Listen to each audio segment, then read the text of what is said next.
21-day challenge is just a way for people to make a better life for themselves. I think we often sell ourselves short in many ways.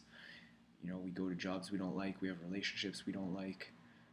It always seems like it's a struggle with myself, and I notice it in my friends and a lot of people.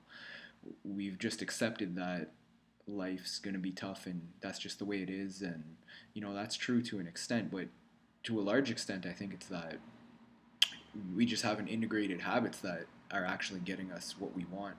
So you need to look at life more like a bird, and you can see then that like weeks and months are coming down the road, and you develop habits to become the type of person that you want to be based on the goals that you set and the predicted time that it's going to take.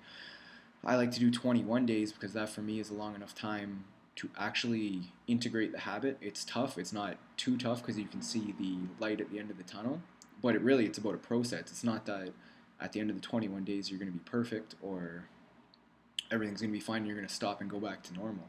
It's once you do this, you should always be doing it. It should be something you do for your entire life, because the more things you get, the more things you're going to realize are wrong, and the more things you realize you do want, and it's just a process from there, and it keeps going.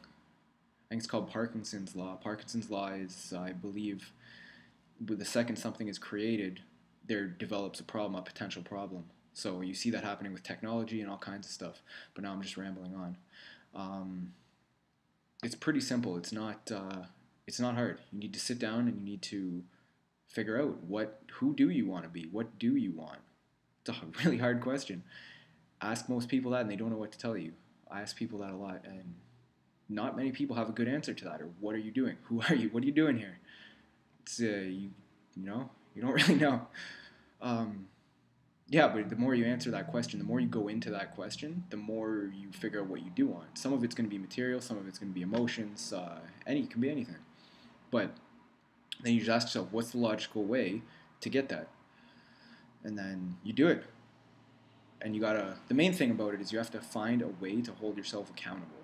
So, I mean, obviously I'm doing the accountability through a video and a blog, like I post on my website, but I also make Excel spreadsheets, so that's a good way.